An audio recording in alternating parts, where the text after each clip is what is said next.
A lot of times when people make really, really big mistakes, they hold on to it and they feel like there's no way to get out of it.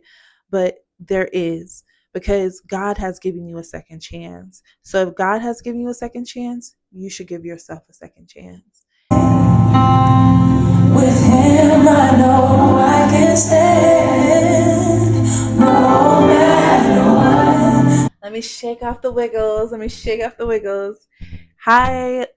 Hi, what's going on, you family? It's your girl, Faith, Miss Faith, for some of you guys. Thank you for coming back to my YouTube, my little part of the world, my YouTube channel. And on this channel, we talk about anything that it comes to self-development, physical, emotional, just anything to improve our overall wellness. So if this interests you, continue to watch. Y'all know I be struggling. I want to thank everybody for coming on to my channel and just supporting my last few videos. I really appreciate all the feedback, and you guys know when I look down, I'm looking down at my notes. So as you can tell on the title, this video is going to be about forgiveness. And it's not only forgiveness for others, but definitely for forgiveness for ourselves. So I'm going to go ahead and jump into this. My first advice is, if you are in the process of forgiving yourself, is to make sure that you find a community in the process of forgiving yourself. This can look like anywhere, honestly, where you feel connected to people is going to be a great community for you. Some examples are like churches, organizations, um, groups, places on Eventbrite, just finding somewhere you can connect. One thing I love about social media is that there is literally a group for everyone. And even at times when you feel like you can't talk to your friends and family, or you don't even feel comfortable joining a group because you need more like one-on-one counseling, I definitely highly suggest finding a therapist. Through my journey of just growing and healing, I've actually had a few therapists along the way. And one thing I can give advice for people who are in the process of looking for a therapist is that you have to shop around just like you do for your doctor or for any outside source. You have to do the same thing for a therapist. I've had different therapists and I've learned something different from each of them. But the last therapist that I had really connected with me. Some things that my core values and the things that I needed to help me heal and, just evolve and grow as a person, she was able to tap into that for me. So if you're in the process of just trying to figure out what is the right therapist for you, I would highly suggest to go on Black Women Therapy. I'll leave that down in the link below. That was a great source for me. I was able to find different therapists throughout my city, and they have different Black therapists throughout different parts of the United States. So that was a really good source. I also want to touch base that community helps you to remind you of the great qualities that you have in yourself, the things that you didn't know. It helps you to kind of utilize the skills that can change your perspective on how you view yourself. So you may join a community and realize you start picking up leadership roles. You may join a community and you may start realizing like, hey, I am really supportive and great at teams.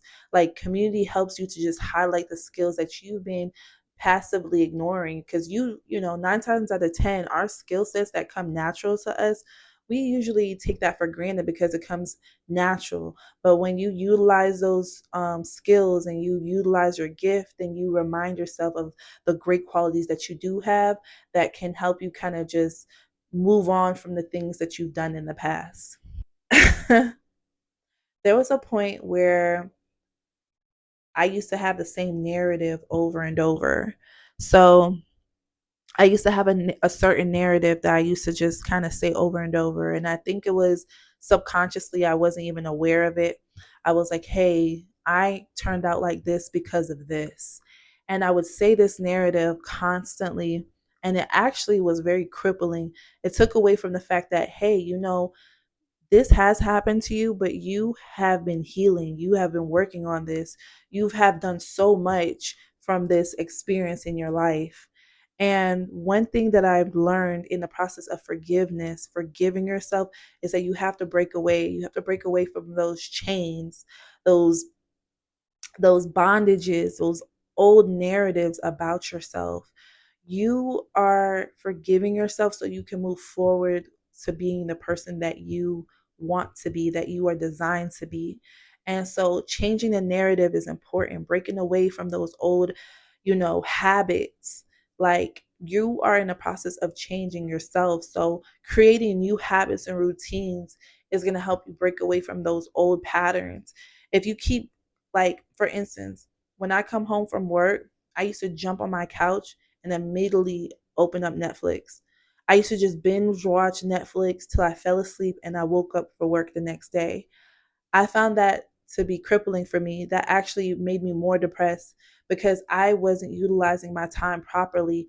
I had these old habits that kept me in this negative space, thinking that I'm lazy, thinking that I'm not good enough, making me feel like, well, my life doesn't matter. I'm just waiting for my life to just end here because my life doesn't matter. But when you're in the process of forgiving yourself, you have to create new habits. So instead of me immediately jumping in the house and turning on Netflix, I don't even turn on my TV. I don't. I instantly, like, the first thing I might do when I come home is just pack my stuff away.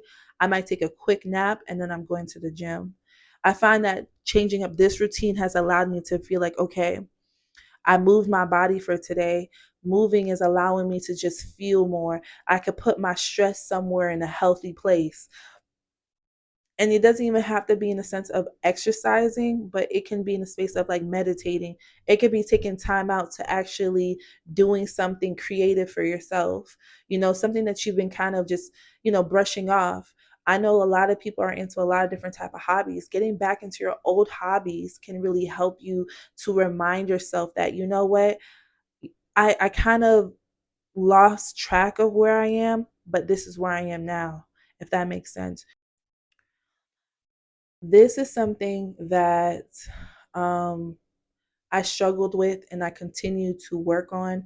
But in the process of forgiving yourself, I would definitely suggest to apologize to yourself.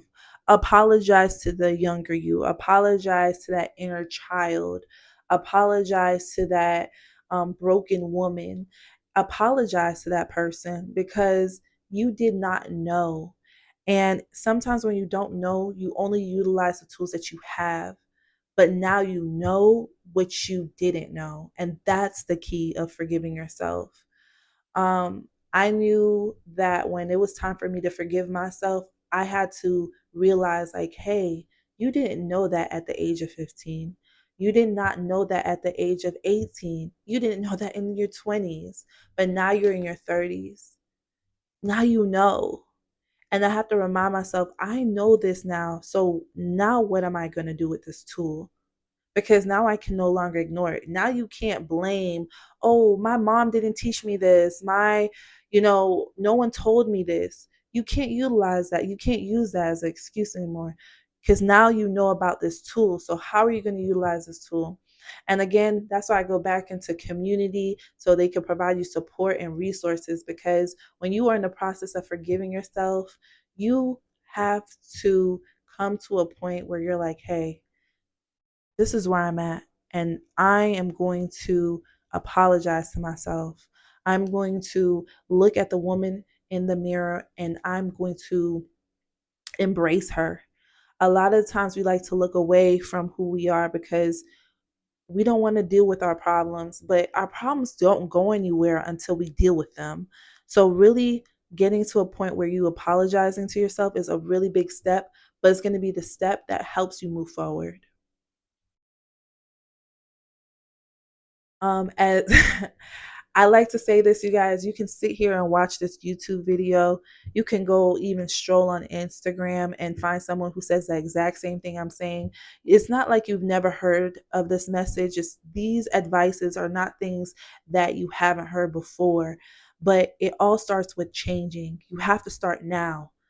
Okay, like watching this video isn't enough. You have to start. Start where you're at right now. Instead of looking at everything that's going on in the circumstance of like, oh, how am I going to do this? I have to go to work at this time. I have to pick up my kids. I have daycare.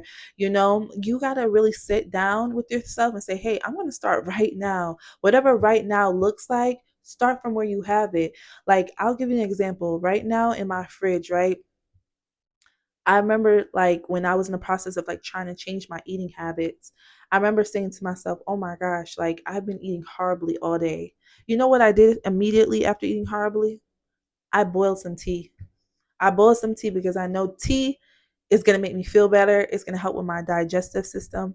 Those are the small things that when I say start now, don't wait until the next day because whatever you do right now is going to help you build strength to do it again tomorrow and then the next day.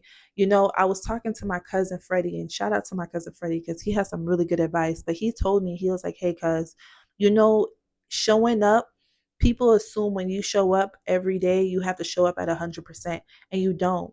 You can show up at 50%. You could show at 30%. You can even show at 10%. The real game, the real change is in the consistency. So starting now can help build consistency for tomorrow and then the following days. So start now. Don't just watch this video, click it off, and just be like, oh, whatever. Really start where you're at.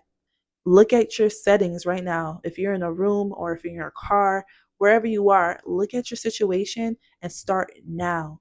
It could be from writing it down to then doing it, but start right now.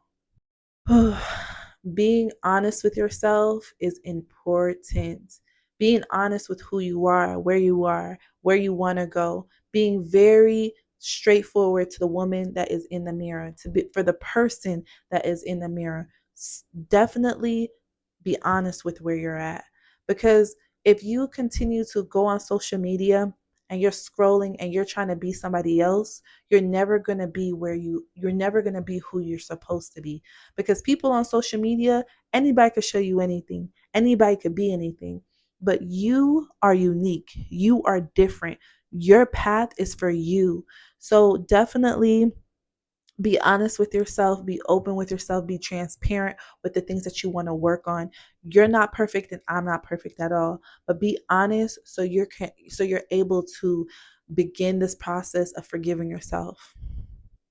But when you're in the process of forgiving yourself, you really want to pour love into yourself. You really want to be kind to yourself. Having those affirmations, having those communities, putting yourself, relearning new things, learning new skills, just again, forgiving yourself from the things that you didn't know, but now you do know. And I want to talk about this because has been on my mind. But a lot of times when people make really, really big mistakes, they hold on to it and they feel like there's no way to get out of it. But there is, because God has given you a second chance. So if God has given you a second chance, you should give yourself a second chance. And I'm going to leave you with that. So this is the end of my video. I hope you guys enjoy this video. Please let me know how you feel about this topic. Are you in the process of forgiving yourself, healing, growing into the new you? Please let me know down below, and I'll talk to you guys later. Bye.